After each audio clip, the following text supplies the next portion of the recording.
पुरी पुण्यभूमी पवित्र तिथे नांदतो ज्ञानराजा सुपात्र तया आठविता महापुण्यराशी नमस्कार माझा सद्गुरु श्री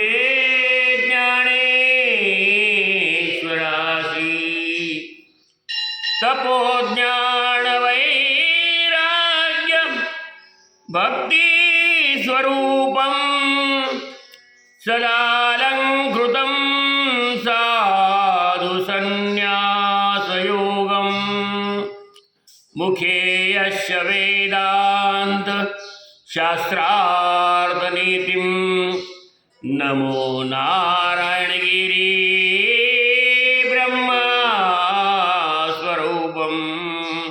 विठाला विठाला विठाला विठाला विठाला विठाला विठाला रामकृष्ण. श्रावण मास आणि नित्याची आपली सेवा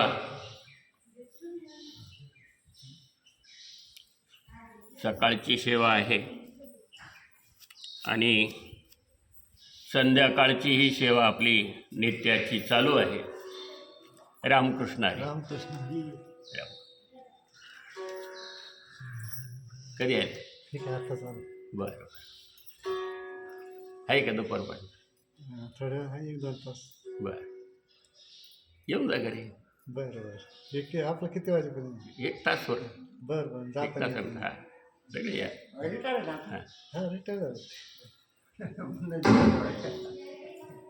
रामकृष्ण हरी. विठ्ठल केशवा मंत्र हा जपावा सर्व काळ. तर नित्याची सेवा आपली आहे आणि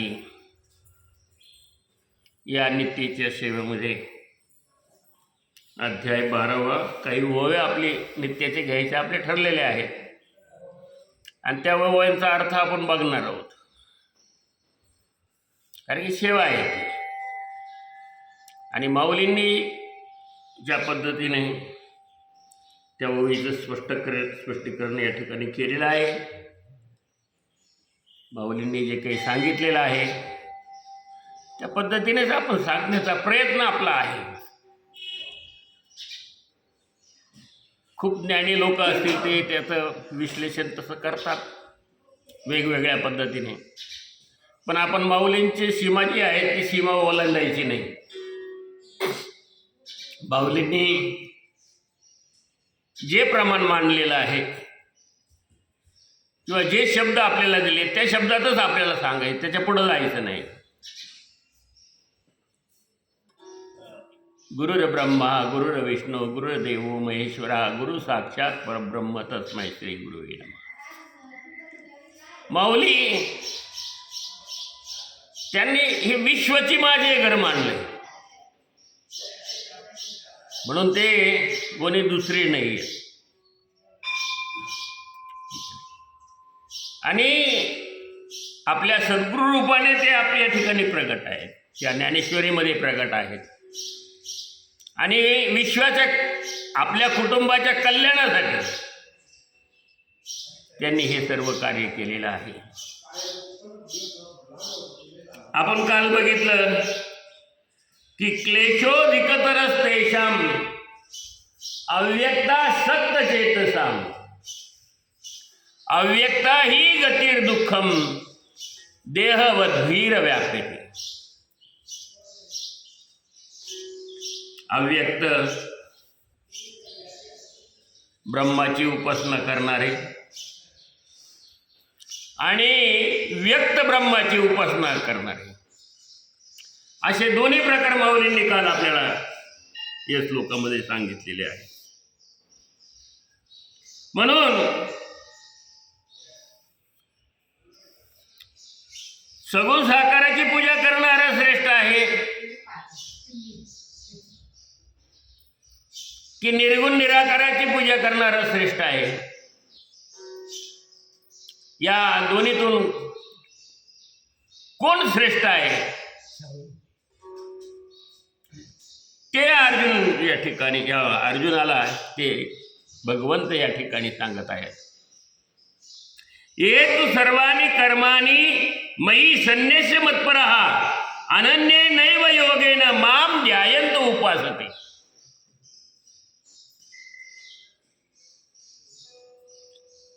आणि पुढचं श्लोक आहे तेषाम समुद्धरता मृत्यू संसार सागरात भवामी नचिरात पार्थ मय्या वेशित चेतस. पाहुणे गेले का?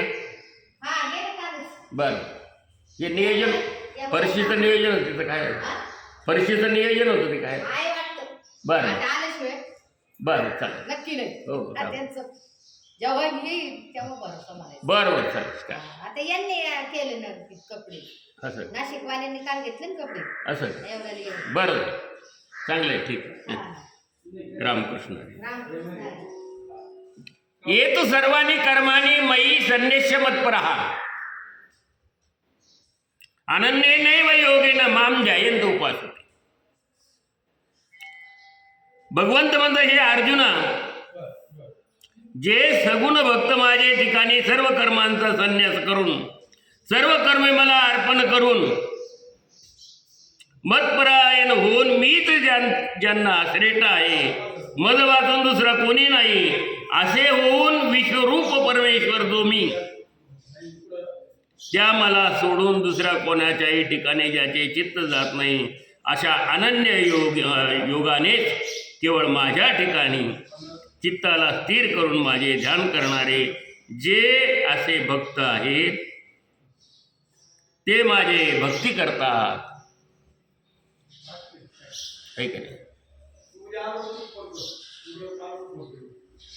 तेषाम समुद्धरता मृत्यू संसार सागरात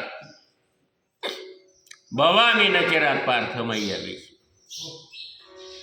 भगवंत म्हणतात असे जे भक्त आहेत माझ्या ठिकाणी ज्यांनी आपले चित्त स्थिर ठेवले, अशा त्यांचा मी अगदी लवकर मृत्यूने युक्त अशा या संसार सागरातून उत्तम प्रकाराने उद्धार करतो.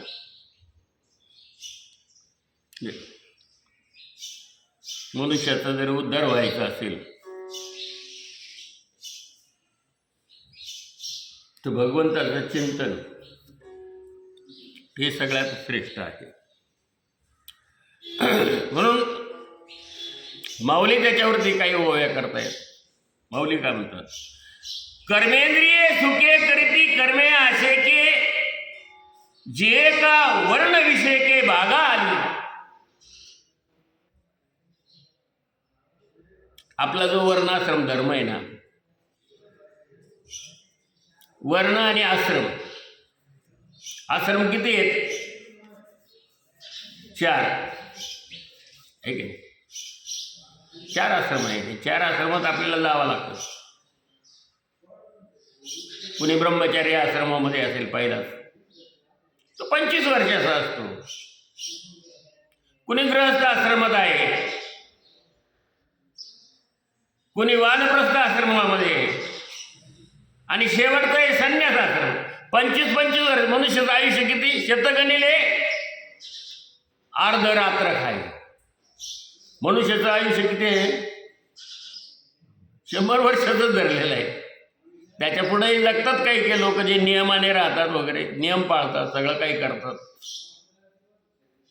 त्यांची गोष्ट वेगळी आहे. आता हिमालयात साधू बसलेले ते हजारो वर्षाचे म्हणतात. हजारो वर्षाचे बसलेले ते तसे शांत ध्यानस्थ बसलेले. तिथं हवा शुद्ध, सगळं शुद्ध आहे, पाणी शुद्ध, त्यांचा आहार कमी, काही काही निराहार आहे. निराहार म्हणजे काही खायचंच नाही. फक्त सकाळी ध्यानातून बाहेर आले की 15-20 मिनटं सूर्यकिरणामध्ये बसायचं. सोलर सिस्टीम आत्ताची जशी आहे की ते बॅटरीमध्ये ते पॉवर साठवून ठेवली जाते, तसं सूर्याचे किरण शरीरावरती घेतले एकदा की पुन्हा उठायचं ना आतमध्ये ध्यानस्थ बसायचं, ध्यान करीत बसायचं देवाचं. रामकृष्ण हरी जय जय रामकृष्ण हरी जय जय रामकृष्ण हरी जय जय. रात्रंदिवस सतत त्यांचा जप चालू आहे. हजारो वर्षाचे साधू आहेत. मग हे जे काही साधू आहेत आहे की नाही, हे हजारो वर्ष भगवंताचं चिंतन करीत बसलेले आहेत. तो एक मार्ग आहे. निर्गुण निराकार ब्रह्माची उपासना करणारे भगवंत म्हणतात, आणि सगुण साकाराची उपासना करणारे म्हणजे संसारामध्ये असून भगवंताची पूजा अर्चा ध्यानधारणा करणारे, सगुण साकाराची पूजा करणारे आपण वारकरी, त्याला वारकरी म्हटलंय. कारण की संसार आहे सगळं सांभाळायचं आणि मग भगवंताचं आराधना करायची, ज्ञान संपादन करायचं. तेच या ठिकाणी आपण पाहत आहोत की आपल्या वर्णाश्रम धर्माप्रमाणे जे कर्म करायचे, आपला वर्णाश्रम धर्म आहे. गृहस्थाश्रम आहे आपला. गृहस्थाश्रम म्हणलं पती पत्नी मुलं, मुलांचे मुलं, मग पत्नीकडचे सर्व काही, आई वडील पत्नीचे, तिचे भाऊ, त्यांचे मुलं, काय आपल्याकडचे आपले आई वडील, आपले भाऊ, आपले भाऊबंद, आहे का नाही, हे सगळे आपल्याला धरून चालावं लागतं का नाही? त्या चाकोरीतून चालावं लागतं का नाही? ती चाकोरी सोडता येत नाही. किती कोणाची एकमेकाशी वाईट झालं तरी ते चाकोरीती यावं लागतं त्यांना. कधी एक असा दिवस येतो का ते सगळे एकत्र येतात. भांडण जरी झालं एकमेकाचं तर तात्विक असतं, तेवढ्यापुरतं असतं, पण पुन्हा येतात.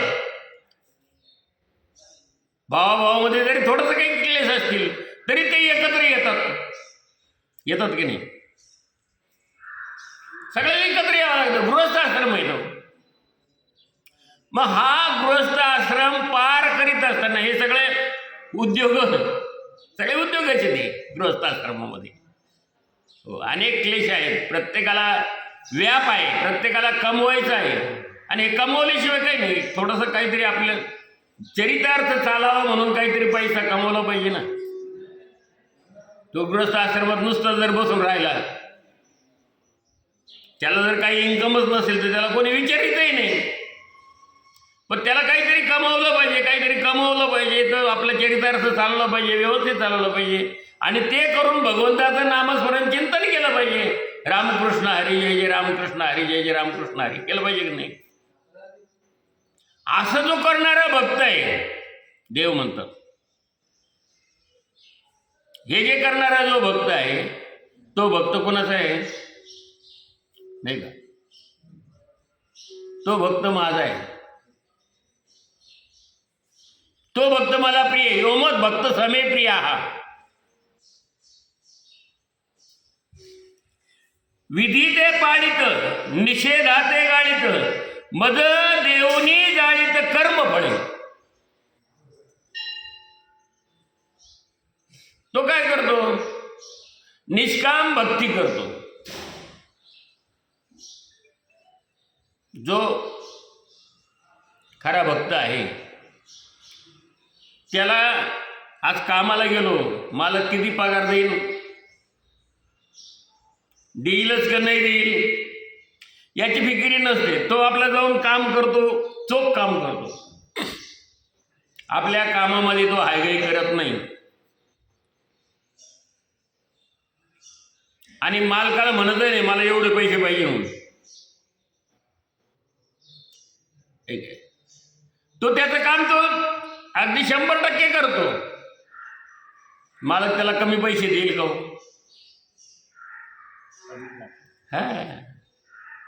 उलट त्याचा मोबदला एखाद्या वेळेस मालक जास्तही देऊ शकतो. पण एखादा गरीब मालक असेल तर तो म्हणतो नाही तुझं जे रोजचं आहे ना ते घेऊन टाकू, हे तुझं रोज आहे ना, तुझं काम चांगलं केलंय, फार चांगलं झालं भाऊ, आभारी.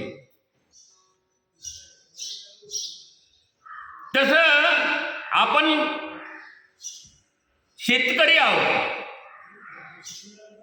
शेतकरी काय करतो? शेती करण्यासाठी बीज पेरतो का नाही? कोणाच्या भरोश्यावर बीज पेरतो शेतकरी? सांगा बरं. बरे काका, तुम्ही कोणाच्या भरोश्यावर शेती करता? तुमच्या मुलांच्या का? पावसाच्या हा जेवाच्या हा गावाली पाऊस पडला तर येईल. पावसाच्या भरोश्यावर सगळं आहे शेतकऱ्याचं. तुम्ही पहिली पेरणी ज्वारी पेरली, त्यावेळेस पाऊस पडला होता, ज्वारी पेरून दिली, आणि नंतर उतरायच्या वेळेस पाऊसच पडला नाही.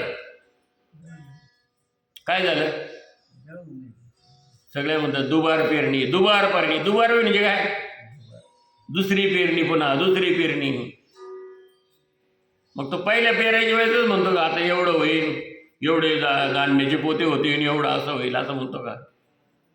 नाही, पहिलं फेल गेलं त्याचं सगळं पेरलेलं. पुन्हा दुसरी पेरणी त्याला करावी लागते. करतो का नाही? तर तो म्हणतो जाऊ दे, आता पहिलं पेरलं तेच उगवलं नाही, मग आता कायला दुसरं पेरायचं, असं म्हणतो का तो? असं म्हणत नाही. तो शेतकरी म्हणजे भगवंताच्या भरोशावरती, पावसाच्या भरोशावरती त्या शेतकऱ्याचं सगळं जीवन अवलंबून आहे. एखादी कंपनी नाही का बाबा ते तिथं गेला, हजर राहिला नुसता आणि मग त्याला महिन्याचा पगार मिळाला, असं काही नाही ना. ती काही कंपनी नाही ना. ती सगळं नाही का भरोश्यावर आहे, परस्वाधीन आहे. मग हे सगळं करून आमचा वारकरी सगळा शेतकरी सगळा वारकरी आमचा. एक वेळेस व्यापारी होणार नाही वारकरी, एक वेळेस कारखानदार एखादा होणार नाही, पण शेतकरी 100% वारकरी आहे. कारण की तो सगळा दैवाधीन आहे बिचारा. त्याच्या भरोशावर त्याला सगळं करावं लागतं. मग असा जो भक्त हे सगळं करून, कष्ट सहन करून, जो माझी भक्ती करतो, नामस्मरण करतो, चिंतन करतो, एवढं करून पायी जातो बा पंढरीला, वारीला. म्हणजे त्याची पेरणी आटपून घेतो तो, आणि पेरणी आटोपल्यानंतर पंढरीला लगेच दिंडीत निघतो पाहिलं. खिशात दमडी नसते त्याच्या. काय मिळालं खायला तर मिळालं, नाही मिळालं नाही, तरी हा नारायण कृपा करो. अभंग आहे. न मिळो खावया न वाढो संतान, परी हा नारायण कृपा करो. मिळालं ते मिळालं, नाही मिळालं, पण भगवंताने सगळी व्यवस्था करून ठेवलेली असते. आणि पुढे गेल्यावर इकडे पाऊसही पण पडतो, पिकं पण येतं का नाही? हे सगळं भरोश्यावर आहे. मग असा जो भक्त आहे, विधेते पाळीत निषेधाते गाळीत, मद देऊनी जाळीत कर्म फळे. जे कर्म केलं त्या कर्माचं फळ तो मागतो का? त्या कर्माचं फळ तो मागत नाही. आता कपाशी लावली 1 एकर, मग त्या कपाशी लावल्यानंतर त्या 1 एकरामध्ये एवढे झाडं आहेत, एका झाडाला 5 किलो कापूस, मग एवढे झाडं गुणिले 5, हो 10 क्विंटल कापूस आपल्याला होईल. मग तो उड्या मारीत राहतो का? उड्या मारतो का लावल्याबरोबर? नाही. त्याला माहिती आहे आसमानी संकट काही थोडे हे पीक येईलच, अशी शेवटपर्यंत गॅरंटी नाही. गॅरंटी का? मग फलाची अपेक्षा आहे का? तिथं फलाची अपेक्षा नाहीच आहे शेतीमध्ये. हो, संकट भरपूर आहे, आसमानी आहे, सुलतानी म्हणजे कसे कीटक, नागतोडे आहेत, रोग आहे, राई आहे, आमकं आहे, आहे का नाही? ते खाऊन टाकतात त्या पिकाला. त्याला तोंड द्यावं लागतं. गवत आहे, खाली गवत काढावं लागतं त्याच्यात असलेलं, निगराणी करावी लागते, खुरपणी, हे सगळं करावं लागतं शेतकऱ्याला. आणि एवढंही करून शेवटी नाहीच पाऊस पडला तर ते सगळं जातं, बुडालं जा असते सगळं. कुठं तोंड जोडीत बसन तो म्हणतो जाऊ द्या, गेलं एवढं वर्ष तर पुढच्या वर्षी. कोण मदत करतं? गेली सरकारने मदत तर केली, नाही केली तर काय करणार आहे? दिलं तर दिलं सरकारने. आज नाही या पिकाला नाही त्या पिकाला दिलं, आता या आपल्या पिकाचं काहीच मिळालं नाही राव आपल्याला, संपलं. म्हणून त्याने शेती सोडली का? त्याने शेती नाही सोडली, त्याने चालूच ठेवलं त्याचं काम. म्हणून यथाविधी कर्म अर्पण करायचं भगवंताला, हे तुला अर्पण भाऊ भगवंताला. चाल केलंय मी, पण याच्या फळाची अपेक्षा मी काही ठेवली नाही हो. त्याला द्यायचं फळ तर दे, नाही तर देऊ पण नको. रामकृष्ण. ठीक आहे. ययापरी पाही अर्जुना माझे ठाई, संन्यासिनी नाही करीती कर्म. द्यायचं फळ तर दे, नाही तर देऊ नको. रामकृष्ण हरी, रामकृष्ण हरी, रामकृष्ण हरी. भगवंताची भक्ती त्याची चालूच आहे, भजनात, कीर्तनात, प्रवचनात, वारीत, सगळीकडे तो देवाला नमस्कार करत असतो, देवाची प्रार्थना करत असतो. म्हणून सगळे कर्म भगवंताला अर्पण करा. आणि ही सगळी कर्म भगवंताला अर्पण केल्यानंतर काय आहे तर कर्मनाश होतो. कर्मनाश म्हणजे हो, तुम्ही जे कर्म करता ना, मग ते चांगलं कर्म आहे का वाईट कर्म आहे? चांगलं कर्म करतो ते भगवंताला जर अर्पण केलं ते भगवंताला अर्पण होतं, त्या कर्माचा नाश होतो. आणि एखादं वाईट कर्म चुकून घडलं असेल, चुकून 20 तवावरती चटका बसतो बरं का, चटका बसत नाही असं नाही. 20 तव टाकला, खाली पडलेला आहे आणि न कळत पाय पडला तरी चटका बसतो, आणि जाणून बुजून टाकला तरी चटका बसणारच.